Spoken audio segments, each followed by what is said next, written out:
Mesdames, Messieurs, bonjour à tous et merci de nous suivre à travers les différents canaux, Watt FM 100.8 à Ouagadougou, les radios LPC à Bobo de la Soie et Tinkodogo et puis à travers la télé interactive Tri TV, accessible sur le bouquet Canal+, au numéro 254, mais surtout à travers, on va dire, la TNT du Burkina Faso. Merci de votre fidélité à ce programme. Quelles que soient ses opinions, son parti ou sa formation, un ministre est automatiquement plus compétent que son prédécesseur. Ce qui explique que chaque ministre qui arrive fait une réforme destinée à annuler automatiquement toutes les dispositions de celles de son prédécesseur. Alors, comprenez pourquoi nous en sommes là. Ces propos sont du très célèbre journaliste Jacques Maillot et c'est à méditer en cette journée du 2 juillet 2019. Mesdames, Messieurs, bienvenue au tribunal de l'actualité. Je suis le président Loukman Sanfo. Bonjour Geoffroy, bonjour Bernard Bougma. Bonjour Président, bonjour Bernard. Bonjour auditeurs et téléspectateurs. Bonjour juge Vaha, bonjour Président Sanfo, bonjour Madame, Messieurs. Merci de vous savoir tout en forme à cette émission du tribunal de l'actualité. Mesdames, Messieurs, merci à vous également pour cette fidélité sans cesse renouvelée. Alors ce matin, deux affaires retiennent notre attention. D'abord, l'affaire du présumé refus de la dépouille de Benoît Cambou au H-Croun. Vous savez que l'ambassadeur extraordinaire et plénipotentiaire du Burkina Faso auprès de la République du Tchad, le professeur Benoît Cambou, est décédé de suite de maladie le 11 juin dernier à Ouagadougou, au centre hospitalier universitaire de Tingadougou. Et nos confrères de l'Observateur Palga nous révèlent que le programme des obsèques prévoyait entre autres des hommages dans la journée du samedi 15 juin. La dépouille mortelle était attendue successivement au ministère des Affaires étrangères à 7 h, à l'université de Ouagadougou à 8 h et au H-Croun à 9 h. Mais curieusement, l'étape du H-Croun a été biffée. Il semble que cette dernière structure avait fait savoir aux autorités qu'elle ne souhaitait pas accueillir la dépouille. Alors on se souvient aussi que le professeur Cambou a été le tout premier président du H-Croun et avait quitté cette institution dans des conditions houleuses. Il avait démissionné en septembre 2017 suite à une fronde d'une partie des conseillers. Alors le journal se pose la question à savoir si le H-Croun ne pardonne pas, même pas aux morts, serait-il capable de jouer son rôle de réconciliation des filles et fils du Burkina Faso? Nous tenterons donc de répondre à cette interrogation de nos confrères de l'Observateur Palga. Dans la deuxième partie, cette information, le mouvement du peuple pour le progrès MPP a annoncé vouloir s'inspirer du modèle chinois pour le développement du Burkina Faso. Il a organisé donc le dimanche 30 juin 2019 à Ouagadougou un colloque sur le renforcement des capacités de gouvernance au profit de ses membres. Et au cours de la rencontre, les militants du parti se sont appropriés les expériences d'une délégation des cadres du Parti communiste chinois, le PCC, avec qui ils ont noué un partenariat. Alors, il se trouve qu'il y en a qui se posent des questions à savoir si le MPP, en tant que parti d'obédience socio-démocrate, est-il compatible avec le communisme chinois? Et d'ailleurs, les courants politiques en Afrique, et particulièrement au Burkina Faso, servent-ils à quelque chose?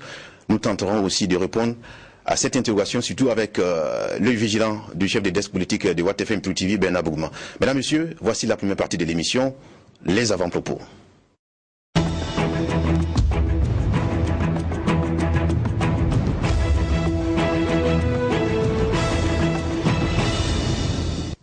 Merci de votre fidélité à ce programme du tribunal de l'actualité. La première partie de l'émission, ce sont les avant-propos, les propos libres, les avis libres comme ça des juges au siège. Et nous passons pour commencer la parole au juge Vaha pour son avant-propos. Merci Président. Moi, mon avant-propos va concerner la RDC. Des actualités d'ailleurs, et pour cette République démocratique du Congo, on a longtemps discuté de ce qui s'y passe après les élections. On a toujours ce regroupement la Mouka. En son sein, il y a plusieurs tendances, on ne le rappellera pas assez. Maintenant, la tendance, Martin Fayoulou a appelé le jour de l'indépendance, donc dimanche, à une sortie, laquelle avait été interdite à Kinshasa, et ceux qui ont forcé ces restrictions-là, ils ont eu mal à partir avec les forces de l'ordre. Il y a eu des gaz lacrymogènes, il y a eu les images ont circulé un peu sur Internet, on a pu voir certains militants se faire rosser, bien qu'on déjà embarqués dans des camions, mais c'est la réalité aussi de la répression, notamment de mouvements sous nos cieux. C'est-à-dire que c'est pas parce que vous êtes gardé en joue ou bien que vous êtes tenu au respect qu'on ne vous tape plus. Et ça continue. C'est vrai que la dernière fois, on a fait le petit débat ici sur ce qui s'est passé avec quelqu'un qui avait une moto et tout, mais ça, c'est rien à côté de ce qu'on a vu comme image pour ce qui est de la RDC. Mais derrière, il y a la grande question qu'il faut se poser. Est-ce que aussi nos hommes politiques ne devraient pas à un moment donné aussi tenir compte de conséquences qu'il pourrait y avoir relativement à certains mots d'ordre qui sont lancés. Quand on voit le cas Fayoulou, pour certains, le débat qu'il fait, il est passéiste. C'est fini, les élections, c'est fini, Tshisekedi, il est au pouvoir, il faut passer à autre chose. Il faut entrer peut-être dans une opposition plus républicaine, comme le défend quelqu'un comme Katumbi.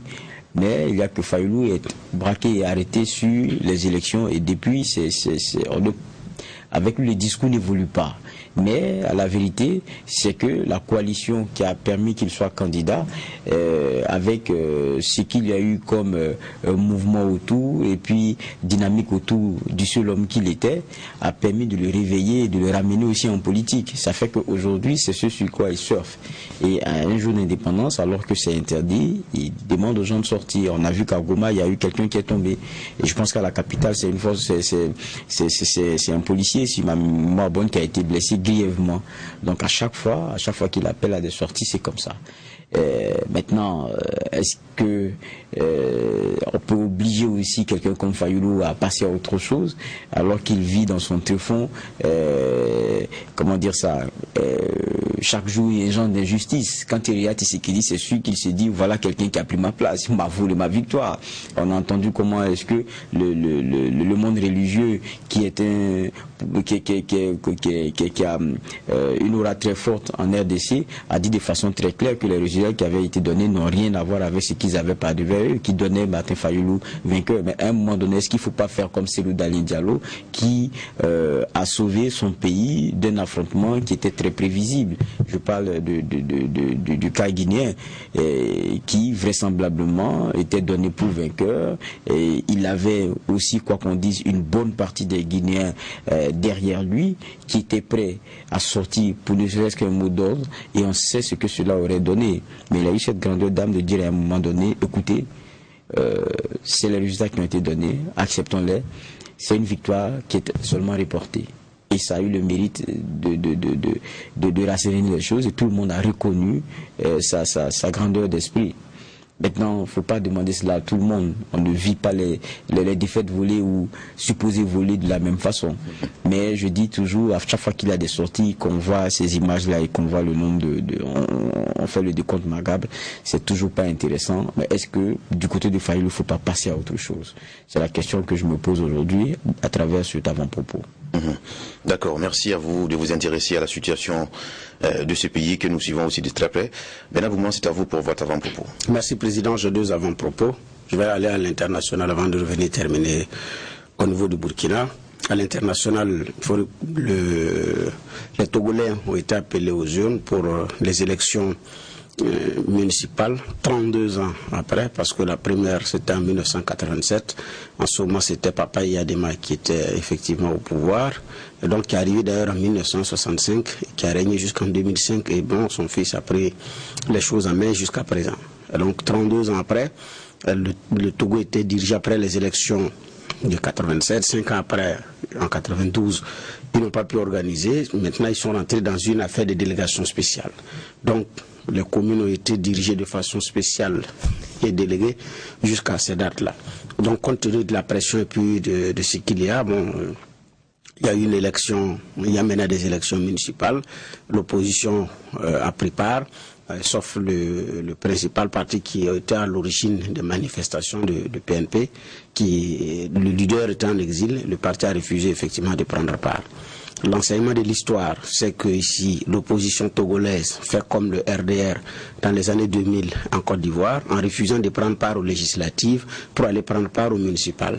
C'est très bien déjà d'avoir des bases parce que au plan municipal, vous avez des communes, vous avez des mairies que vous contrôlez, mais vous n'êtes pas dans le centre de décision pour pouvoir effectivement influencer sur les lois qui se votent à l'Assemblée nationale. Donc le RDR avait été majoritaire en Côte d'Ivoire, même dans le fief de Gbagbo Gagnoa, le maire était RDR, mais bon, c'est tout quoi. Puis bon, et puis nos communes fonctionnent sur la base de l'argent servi par l'État, c'est les fonds pour le développement local et autres, mais si ça ne vient pas, vous faites quoi?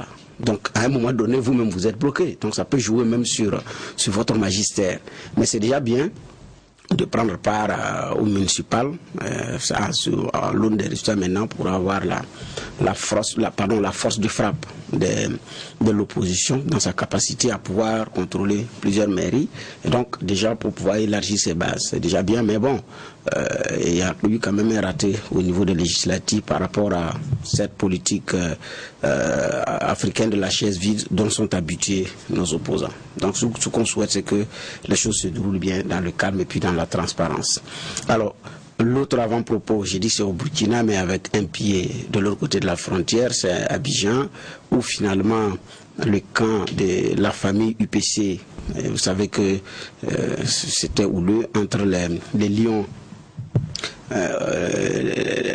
Donc les militants du parti des Zéphirin Diabré Abidjan, ce n'était pas réellement simple, parce qu'il y avait de la contradiction et tout et tout. Il y avait des batailles de leadership qui étaient là. Bon, finalement, les choses étaient réglées ce dimanche, parce qu'ils se sont retrouvés pour pouvoir trouver un nouveau leader.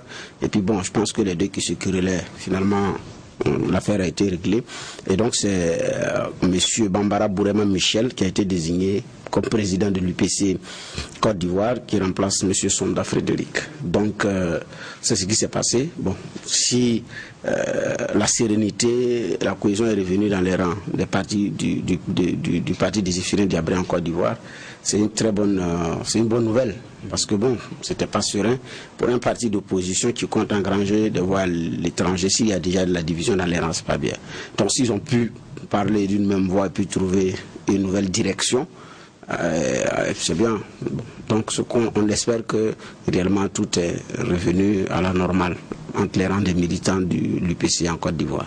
Tout ce qu'on peut souhaiter, c'est qu'ils s'entendent là-bas.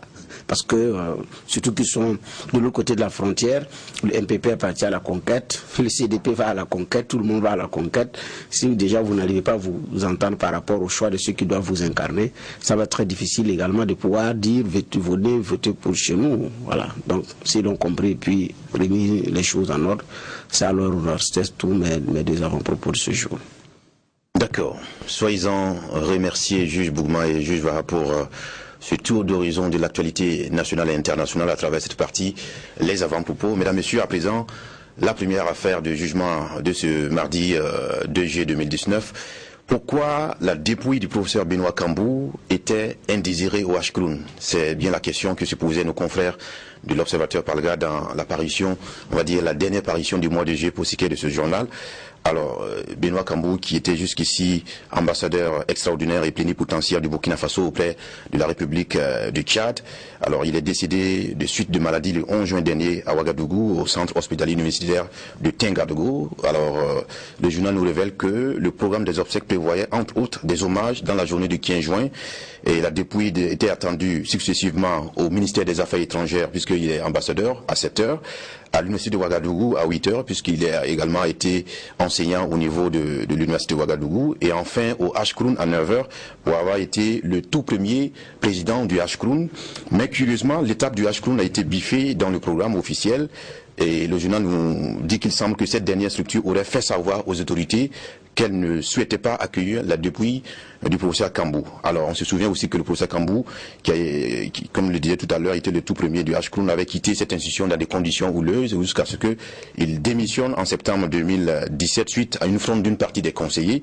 Alors le journal se pose une question assez pertinente. Si le Ashkroun, n'est pas en mesure de pardonner même aux morts, est-il capable de jouer son rôle de réconciliation dans la réconciliation des fils et filles du Burkina Faso? Alors voilà bien une question que nous allons tenter de répondre dans cette première partie de l'émission, parce que l'information est largement commentée sur les réseaux sociaux et le tribunal doit se prononcer. Alors, avant d'en venir au cas du professeur Cambou, Bernard, que dites-vous déjà de l'idée de faire, on va dire, passer la dépouille, qui est on va dire, un rituel, on va dire presque, dans notre pays, devant des institutions, parce qu'il y en a qui désapprouvent l'idée même de faire passer les dépouilles mortelles au niveau des institutions pour des hommages quelconques. Quel est votre avis là-dessus pour commencer? Bon, effectivement, il y a à s'interroger sur le sens d'une telle démarche.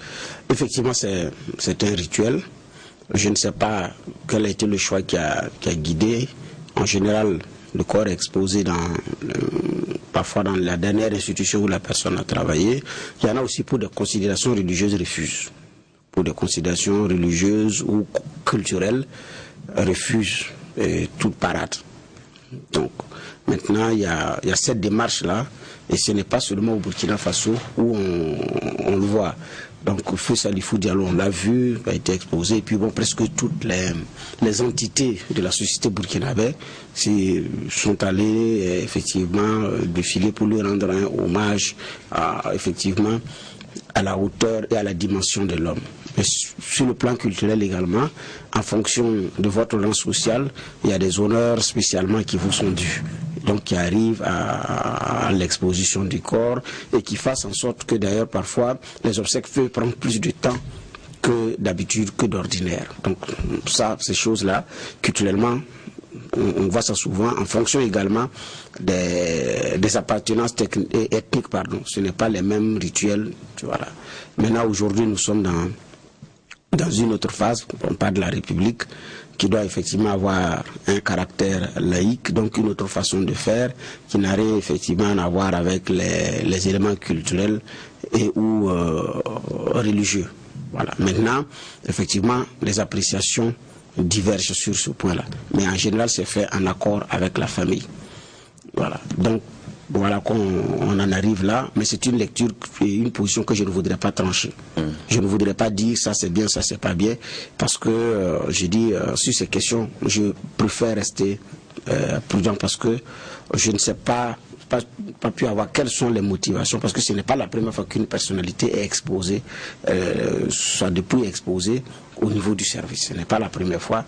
Est-ce que c'est codifié? Bon, là maintenant il reste à le savoir, parce que cela c'est très important pour ne pas faire l'erreur, parce que c'est un sujet sensible comme le protocole d'État pourrait être interrogé à ce sujet. On n'a pas eu le souhait effectivement de faire cette vérification. Je préfère le professer, mais je préfère me tenir à une position prudente. Mais quand même, Geoffroy, beaucoup ont fait remarquer que le président Cézerbo ou Lamizana, qui ont été en tout cas des personnalités de ce pays, à leur décès, leurs dépouilles n'ont pas été présentées au niveau de la présidence du Faso, vu qu'ils ont, malgré qu'ils ont occupé ces lieux. Est-ce que pour vous, le fait d'honorer des personnalités à des institutions vous dit quelque chose? Oui, moi je crois que ça répond aussi de certaines réalités. Il y a d'abord la famille qui décide, comme disait Bernard. Parce que la personne, de par son parcours, n'appartient plus seulement qu'à sa famille. Elle appartient aussi aux personnes qu'elle a côtoyées. Elle appartient aussi à une histoire qu'elle a eu à écrire. Elle appartient aussi à une nation. Donc quelquefois, c'est ensemble qu'on décide de l'honneur on devra lui réserver. Maintenant, la vérité, c'est que si un protocole a été discuté et a fait l'objet d'entente, maintenant, pour le cas dont nous parlons, ça va gêner qu'il y ait eu des voix contradictoires pour des raisons de dissension passées. Ça, c'est des choses qui pour moi ne peuvent pas s'expliquer. Ça, je le redis encore. Mais on est en analyse fiction là, parce qu'on n'a pas le cœur des raisons qui sont données, parce que l'affaire nous est révélée aussi par un de nos confrères, c'est l'observateur, sans donner les raisons profondes, en donnant quelques suspicions sur ces raisons, mais pas donner des raisons profondes que le corps aurait. On va revenir sur ces cas spécifiques. On est dans la généralité pour l'instant. Alors, si vous voulez qu'on projette un peu la réflexion. On a vu le cas, par exemple, du Congo, avec le père de Tshisekedi, qui a fait l'objet quand même d'un débat politique national. Quelle est votre appréciation de ces dépouilles qui s'invitent dans les questions on va dire, de la nation. Mais vous prenez... C'est difficile de parler de ces choses-là parce que les cas ne sont pas les mêmes. Quand vous parlez, par exemple, de Tshisekedi père, attends, ça fait combien d'années il est à l'extérieur? Parlons de la dépouille. Ça fait des années que la dépouille est à l'extérieur. Maintenant, la condition et les conditions pour le retour de cette dépouille-là, Kabila a toujours posé la question de troubles et de prendre le gage d'un certain nombre de mesures avant que le corps ne rentre. Ça a été ces discussions-là et elles n'avaient jamais fini entre Kabila et la famille Tshisekedi. Il a fallu que Tshisekedi fils arrive au pouvoir pour que tous les honneurs soient rendus au père. Étant entendu ce qu'il a représenté dans l'opposition congolaise, il s'est opposé à pratiquement tous ces présidents-là qui sont passés jusqu'à Kabila, fils. Donc, c'est quelqu'un qui a représenté beaucoup dans l'histoire de cette RDC-là. Mais comment dire cela, le respect du moment, l'honneur du moment et tout le folklore qu'il y a autour tient lieu du fait que son fils soit président. Parce qu'il serait rentré, la dépouille serait rentrée au pays, les honneurs n'auraient pas été les mêmes si Kabila était là. La preuve, Kabila était très prudent sur le retour même de la dépouille. Donc vous voyez que la question du mort et de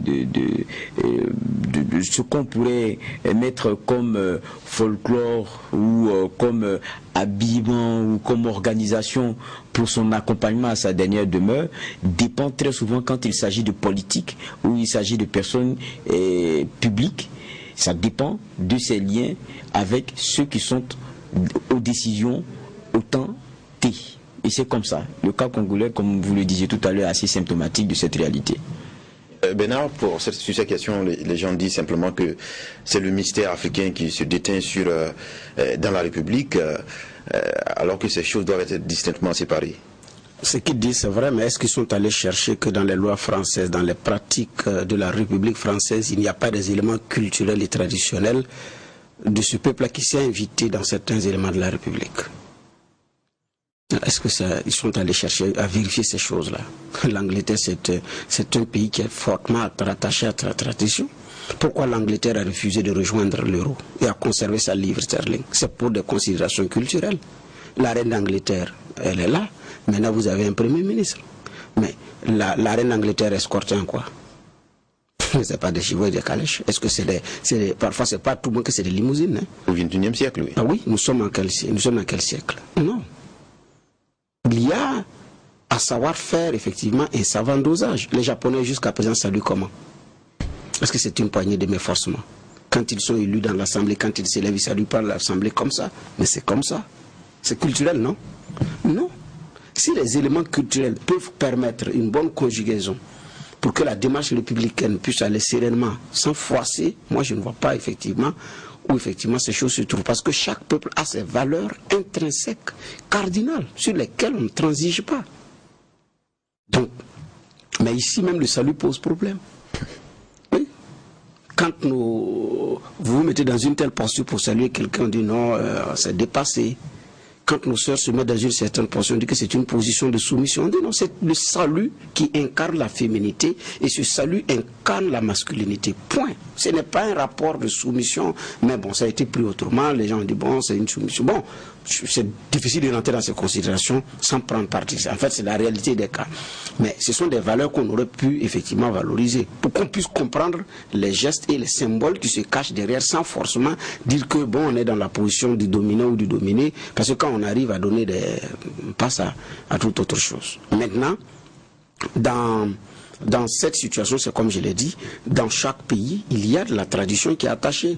Mais il y a le Thanksgiving aux États-Unis, il y a le Black Friday aux États-Unis. C'est pas culturel, c'est pas historique. Ce sont des éléments de la tradition américaine.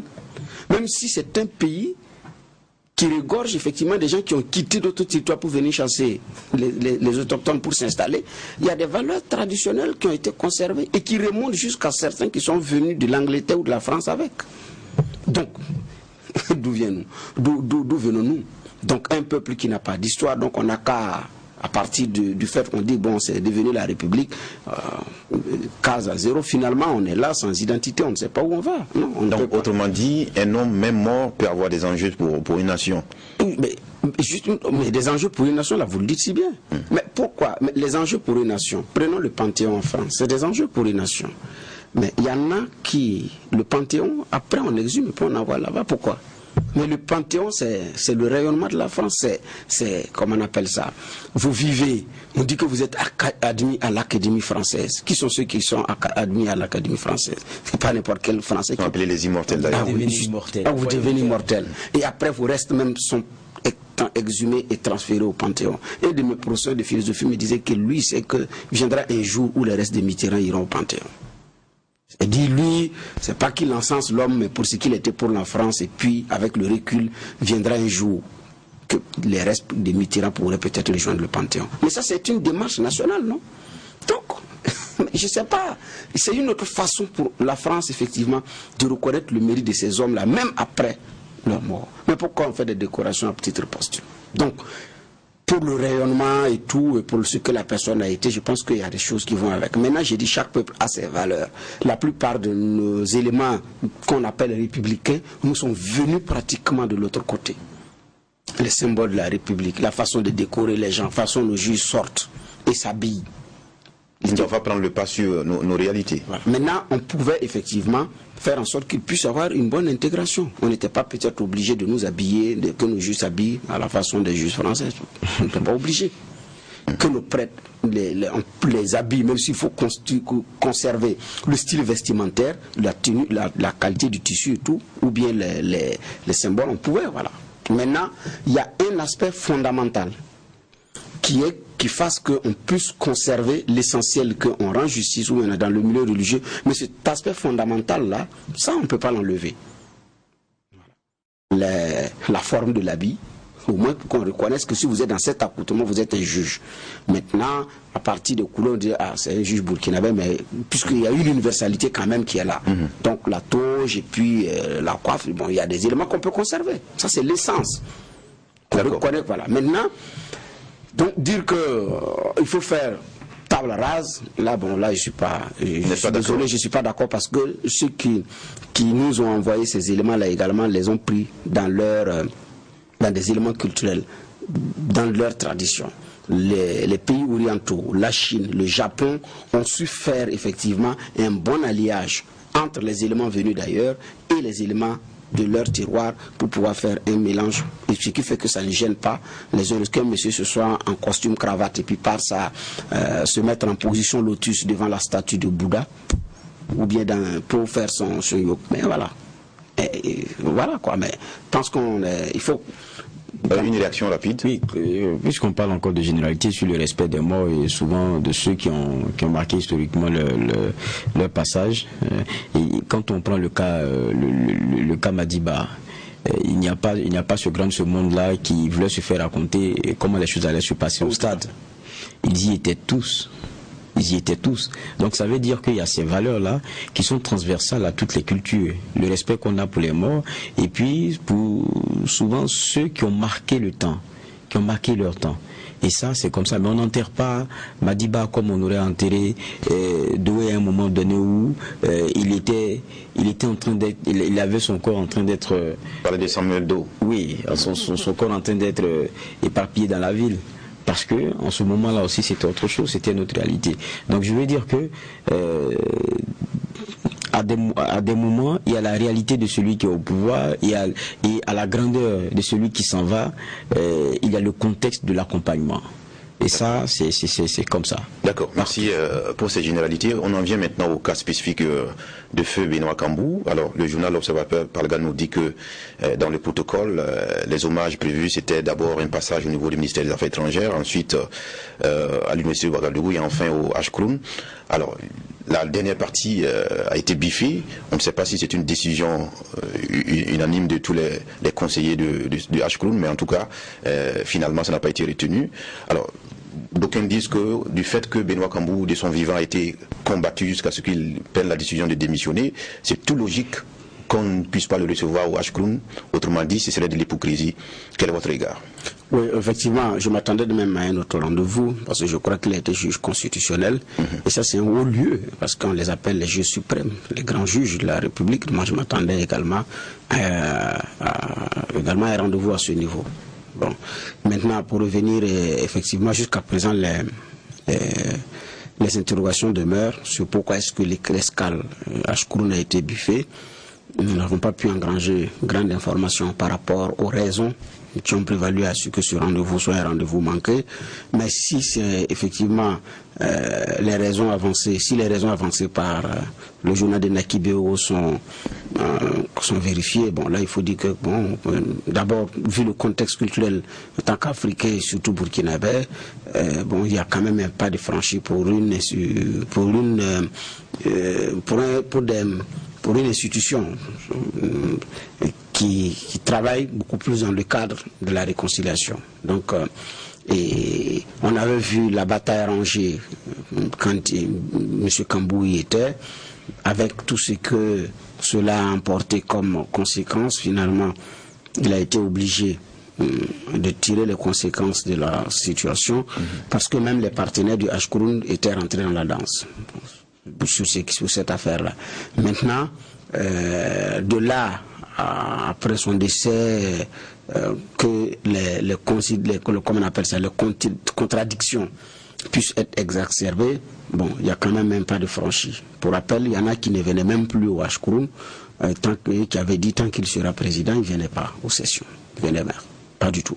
Maintenant, face à la mort, bon, je pense qu'il y a beaucoup de choses qu'on doit pouvoir laisser tomber. Donc il y en a qui, au dernier jour, disent bon, il n'est plus bon, quand même il faut que je parte m'incliner sur sa dépouille et qui y vont. Voilà. Parfois c'est pas bien vu. Ah, lui là, il vient ici. Il vient faire quoi ici? Mais bon, c'est un mort. Donc je pense qu'il y a cette considération-là. Et le Ashkouroun devrait pouvoir nous donner un exemple en la matière. Et tenir d'ailleurs le discours qui sied à cette occasion. Mais j'ai dit, si le coach a été manqué parce que des gens disent, le rendez-vous a été manqué parce qu'il y en a des conseillers qui disent qu'ils n'en veulent pas, le président du Ashkouroun, M. Bassolé, sur qui effectivement il y a une bonne impression, une bonne image, pour son sens d'écoute et sa responsabilité, c'est ce qui a été dit quand il a été investi. Nous avions interrogé une de ses anciennes connaissances, effectivement, qui a dit du bien de lui en termes de capacité à écouter avec recul et de prendre des décisions sages. Et donc, maintenant qu'on arrive à une telle situation, ne serait-ce que lui-même, sa présence avec les membres de son bureau, bon, ça, moi, c'était... Donc pour vous, M. Kambou devrait être reçu pour suivre la logique institutionnelle au Ashkouroun? Devrait être reçu, ça il ne m'appartient pas de dire où il doit être reçu, mais je souhaitais même qu'il passe même au Conseil constitutionnel si ça ne tenait qu'à moi, par exemple. Parce que là c'est un autre symbole, c'est un autre lieu. C'est une grande décision. Mais après, le Ashkouroun également, pour venir au niveau du Ashkouroun, c'est une étape également qui, s'il est dans le programme, il fallait le mettre. Mais comme je l'ai dit, ce sont des choses qui se font de concert avec la famille, même pour la désignation des sites où il doit aller, mais aussi des occupants des lieux. Parce que toutes les entités doivent être informées qu'à cette étape, voilà. Donc je pense qu'il y a cette réalité à avoir. Mais devrait passer, je ne peux pas donner des injonctions, mais c'est un souhait que j'exprime. Geoffroy, il y en a qui estiment qu'il y a... Ça pose un problème de logique et de constance, parce qu'on ne peut pas combattre quelqu'un de son vivant, disant que vous êtes persona non grata dans ces lieux, et à sa mort, vous souhaitez qu'il soit là. Est-ce que ça pose un problème de logique selon vous? Ça ne pose pas de problème de logique. La réalité, c'est, tenons-nous les mêmes aigreurs, les mêmes rancœurs devant un vivant, tout comme nous le tenons devant un mort après qu'il ait passé l'arme à gauche. Faisons le même pied de nez à un vivant qu'à un mort. Dans notre culture, est-ce que c'est des choses qui se font? C'est la question. Donc, la logique, si on veut prendre le sens dans notre culture, voudrait plutôt que face à celui qui a passé l'arme à gauche, on oublie tout. C'est comme ça qu'on a été éduqué. Est-ce que cela ne s'apparente pas à de l'hypocrisie? On n'est pas franc avec soi-même. être hypocrite, c'est on est hypocrite avec les vivants. Je ne sais pas si je me fais comprendre. En Afrique, en tout cas de ce que je sais, c'est quand quelqu'un est parti, il est parti avec avec presque vos rancœurs, tout ce que vous avez devant la dépouille, c'est comme ça. Vous êtes désarmé autant qu'il est mort. Je pense que c'est ça culturellement que nous avons de façon transversale chez chacun de nous. Et ça fait, comme disait Bernard, que l'ennemi juré vient des fois aux obsèques et on se demande mais qu'est-ce qu'il fait là? Et c'est celui qui pleure plus que tout le monde. À croire qu'il vient de perdre son meilleur ennemi. C'est cela nos réalités. Maintenant, qu'est-ce que vous voulez? Il y a Victor Chevalier qui disait dans La pensée des œuvres que les morts parfois sont compromis par les vivants. Ça dit tout.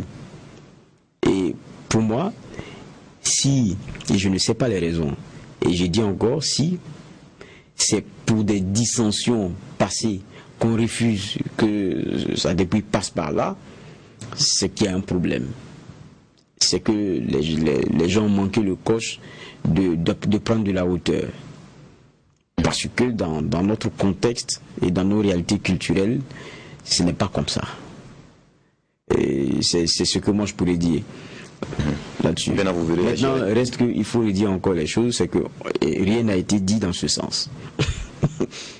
Oui, mais on remarque que ça n'a pas eu lieu. C'est ça la réalité. Mais c'est la raison qui est le problème. Oui, ce que vous dites est vrai. Maintenant, là, il y a aussi une autre question à se poser. Il y a rien qui vous dit, on dit mon vivant, je ne mettrai plus les pieds dans tel endroit, et même ma dépouille, je ne voudrais pas qu'il passe par là. Elle passe par là. Voilà. Il y a des gens qui le disent, qui l'expriment. Et ça, c'est une dernière volonté, ça se respecte. Et parfois, qui vous disent qu'à mon enterrement, je ne veux pas voir X. Ou bien dites à Y. Il y en a qui le disent, hein, si je meurs, même 5 francs de toi sur mes obsèques, je n'en veux pas. Je n'en veux pas. Si tu viens, c'est contre ma volonté. Compte tenu d'un certain nombre de choses suffisamment graves. Il y a des familles parfois où on en arrive à ces cas-là. Alors, après, le déclic se crée, vous faites le programme, dit, comme il a souhaité que tu ne viennes pas, c'est mieux de ne pas y aller. Il faut respecter ses dernières volontés. On dit, non, mais comme il a exprimé, c'est mieux de ne pas y aller. Donc, tu veux contribuer, c'est bon, il faut laisser. Nous, on ne peut pas prendre, parce qu'il nous a dit de ne pas prendre. Qu'est-ce qu'il fait? Donc, hier, j'ai dit, nous n'avons pas pu vérifier, faire toutes les vérifications, mais rien également n'indique que dans les dernières volontés, peut-être que quelqu'un a soufflé que, écoutez, le professeur a estimé que s'il y a cérémonie, il ne faut pas m'envoyer là-bas. Puis on dit, bon, c'est mieux d'enlever. Donc c'est pourquoi j'ai dit, comme on n'a pas tous les éléments en main, je préfère rester prudent dans cette démarche. Et rien n'indique que ce n'est pas au niveau de l'entourage qu'il a eu de l'influence pour l'enlever. Mais juge Bougma, pour une fois, le président veut nous pousser à dire des choses, alors que nous sommes assez prudents, donc il veut nous emmener à de l'analyse fictive. Voilà, c'est pourquoi j'ai dit, je préfère rester prudent, parce que j'ai dit à la dernière minute, quelqu'un peut venir dire, attention, il avait dit qu'il y a ça sur le programme, c'est mieux d'enlever, parce qu'il ne voulait pas y aller. Mais compte tenu du fait que l'esprit des uns et les autres retient que entre Benoît Cambou et ses anciens camarades, ses anciens collaborateurs du H-Kourn, ce n'était pas le parfait amour. Donc, ça doit être eux qui ont dit, il ne faut pas, ils vont l'amener là-bas. Donc, c'est également une conclusion qui est facile. Mais comme c'est un journal qui a révélé l'info, qui dit que selon ses sources, bon, donc là aussi, il y a un bénéfice de doute qu'il faut aussi accorder à ce niveau-là. Donc, c'est pourquoi j'ai dit, compte tenu de cette situation, il y a une prudence, effectivement, à observer. Mais je vous dis, il y en a même peut-être de leur vivant, si on leur demandait leur avis, elle dit non, épargnez-moi toute parade, conduisez-moi tout l'événement à ma dernière demeure. Mais comme lui a si bien dit Geoffroy, compte tenu de ce que vous êtes, de ce que vous avez incarné, à un moment donné, vous n'appartenez même plus à votre famille, même vous-même. À un moment donné, vous n'appartenez plus à votre famille. Vous appartenez maintenant à toute une nation et parfois à tout un continent.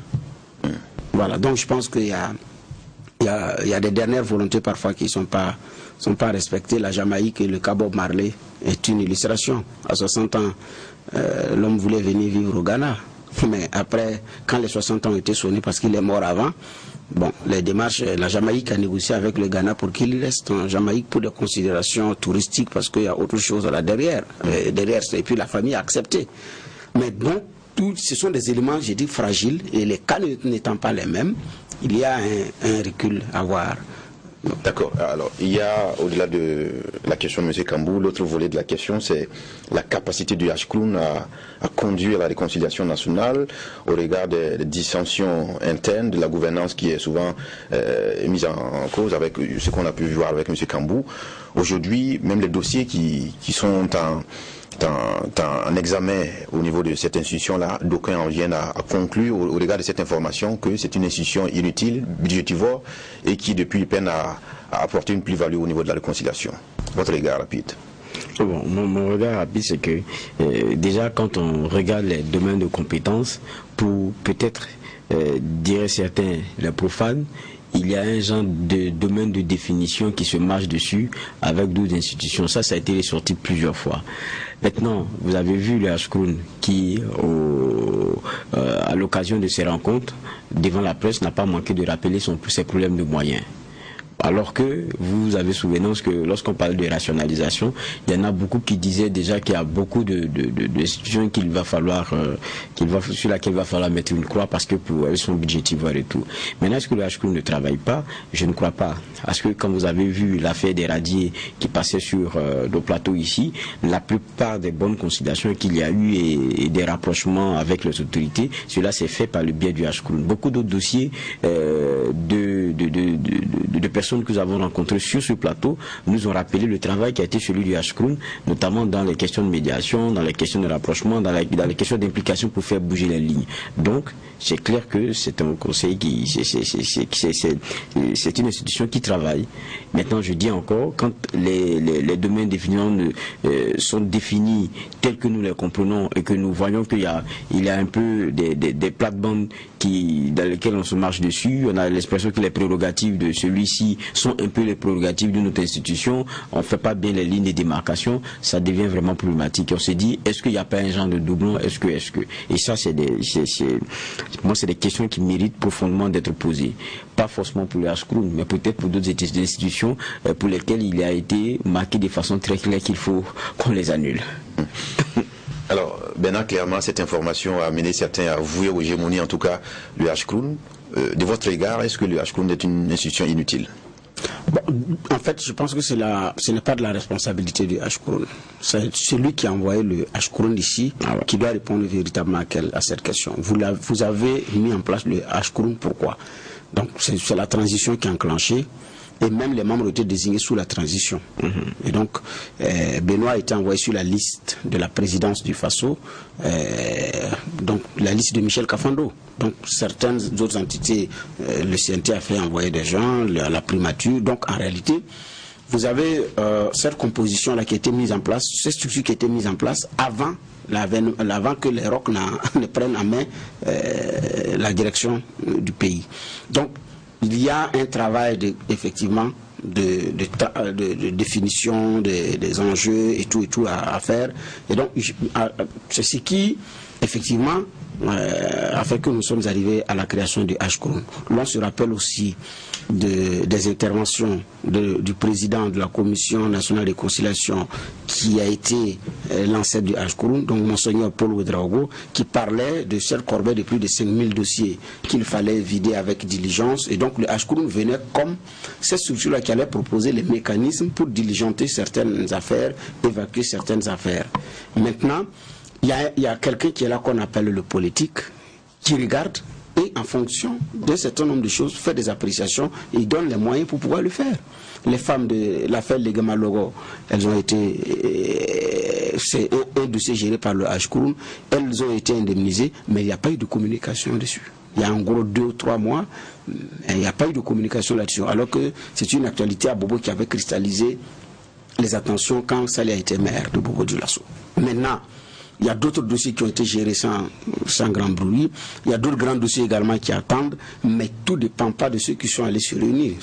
Comme je l'ai dit, vous les avez envoyés pour faire quel boulot et vous le mettez à leur disposition quels moyens pour proposer quoi. Je pense que l'essentiel est véritablement à ce niveau-là.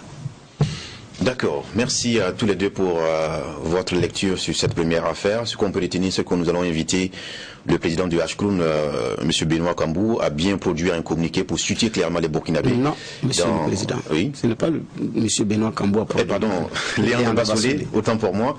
Voilà, à bien produire un communiqué pour soutenir l'opinion sur cette affaire de présumé refus de la dépouille du professeur Cambou au niveau du HCROUN. Si ça a été le cas, quelles sont les raisons? Et si ce n'est pas aussi le cas, que l'opinion soit soutenue, parce que cela fait déjà jaser. Merci à tous les deux. On va maintenant parler de la vie des partis politiques au Burkina Faso. Vous savez que le mouvement du peuple pour le progrès, MPP, a annoncé vouloir s'inspirer du modèle chinois pour le développement du Burkina Faso. Il a organisé à cet effet le dimanche 30 juin dernier à Ouagadougou un colloque de renforcement des capacités de gouvernance au profit de ses membres. Et au cours de cette rencontre, on a pu voir des militants du parti, en tout cas qui se sont frottés aux côtés de ceux du cadre du parti communiste chinois pour un partage d'expérience et de connaissances, on va dire comme ça. Alors, beaucoup ont posé la question à savoir si le MPP en tant que parti d'obédience socio-démocrate est compatible avec le communisme chinois, et même au-delà cette question du courant politique et de pensée au niveau de l'Afrique de Burkina Faso a un sens quand on voit un peu souvent certaines conciliations ou ce qu'on peut appeler certains mariages mal assortis. Alors, on se pose la question. Aujourd'hui, est-ce que le MPP peut être opposé au communisme chinois? Parce que d'aucuns disent que nous ne sommes pas des Chinois, nous ne sommes que des Burkinabés. Alors, votre regard sur cette première affaire?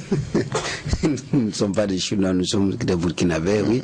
Mais ce qui peut nous servir de tremplin, ce qu'on peut prendre à gauche ou à droite pour pouvoir améliorer ce qu'on a, moi je pense qu'il n'y a pas de problème en cela. Et puis ce genre de démarches, ce sont des démarches multiples. En 2012, le CDP, en son temps, c'était sous la conduite de Simon Compaoré, de Roch Kaboré, avait reçu des représentants du parti ghanéen, mais c'était un parti d'opposition qui était venu s'enquérir de l'expérience du CDP. Je crois, si c'est pas le NPP, c'est le NDC, je me rappelle plus de qu'un N. Maintenant, moi je retiens les images qui sont venues s'enquérir de comment est-ce que ça marche au Burkina, comment le CDP et tout, parce que voilà, en ce moment c'était un parti d'opposition. C'était un fait rare qui a été noté parce qu'un parti d'opposition qui vient s'inspirer de l'expérience d'un parti au pouvoir, souvent c'est pas bien vu sous nos cieux, parce que le chef d'État ghanéen peut dire non, vous pouvez pas recevoir mon opposition. Bon, mais ils ont pu dépasser cette hauteur-là. C'est ce que je disais. Vous prenez le parti communiste chinois qui dirige effectivement la Chine, mais il y a de l'alternance à l'intérieur. Mais prenez la tradition des communistes de par le monde, il n'y avait pas, on ne parlait pas d'alternance. C'est un grand monsieur qui règne jusqu'au soir de sa vie et qui est remplacé par un autre qui règne autant. Mais ici, vous avez un parti communiste chinois qui dirige avec une alternance à l'intérieur. Ça veut dire que l'alternance est une valeur capitale et la Chine l'a compris. Donc, elle a su faire un savant dosage pour pouvoir effectivement avancer. Donc, ça, c'est un élément qui est fondamental. Bon, chez nous, maintenant, l'alternance est consacrée et même bétonnée avec ce qu'on sait dans la constitution burkinabé après l'insurrection. Mais toujours ce partage d'expérience, d'un point de vue, bon, c'est bien. Voilà, maintenant, social-démocrate, communiste, mais je pense que ce sont des partis du même bord, ce sont seulement des composants, sinon c'est la même essence. C'est la même essence. Donc c'est d'accord. Mais Geoffroy, on va dire du regard de ceux chez qui nous nous inspirons souvent de la démocratie, la Chine n'est pas souvent vue comme un État démocratique et tout. Est-ce que prendre leçon, prendre expérience de ces derniers, c'est antidémocratique, si on peut le dire ainsi? Bon, antidémocratique. Bon, peut-être Bernard parlait d'alternance. C'est contre les valeurs démocratiques. Bernard parlait d'alternance à l'intérieur. Moi, je parlais de succession. Ah, okay. Je parlerai plutôt de succession parce que c'est quand même parti unique au pouvoir depuis 1949. Ils sont calés. Donc, c'est une succession à l'intérieur. Maintenant, c'est un modèle qui nous serait facile de l'extérieur de juger. Parce que je dis souvent aussi que il n'y a pas d'illusion théologique, hein. Chacun parvient au développement par ses voies et par ses moyens. Maintenant, rester du dehors et puis penser comme souvent l'Occident veut nous donner la leçon que son modèle est celui par lequel tout le monde doit passer, pour moi c'est utopique. Parce qu'il n'y a pas cette illusion théologique-là. Chacun a son chemin de développement. Donc c'est trop facile, avec nos réalités de pensée, pouvoir faire l'extrapolation et juger les autres. Maintenant, est-ce que les échanges les échanges d'expériences sont possibles? C'est selon les intérêts qui sont ceux notamment du MPP. Et qu'est-ce qu'ils attendent notamment de ce parti-là en termes d'échange d'expérience? C'est eux qui vont le définir. Maintenant, quand les gens parlent d'idéologie, je suis désolé aussi, il faut dire la vérité, c'est que le communisme, quoi qu'on dise, il tire aussi sa source un peu du socialisme, mais beaucoup du marxisme, mais quand même un peu du socialisme. Donc c'est pas de l'antinomisme de façon idéologique, de façon très claire. Et puis tous ont combattu un capitalisme, le socialisme un peu plus tôt, pensant pouvoir y mettre fin avec la question d'égalité sociale, la question de la lutte contre certaines certains déphasages qu'il y avait dans la société. Mais après aussi, le communiste est venu aussi avec la question du collectivisme, de la collectivité des ressources et tout ça. Mais ce sont des modèles de pensée qui sont venus faire frein au capitalisme. Donc dans le fond, est-ce qu'il y a à mettre ça en opposition? Je ne crois pas forcément.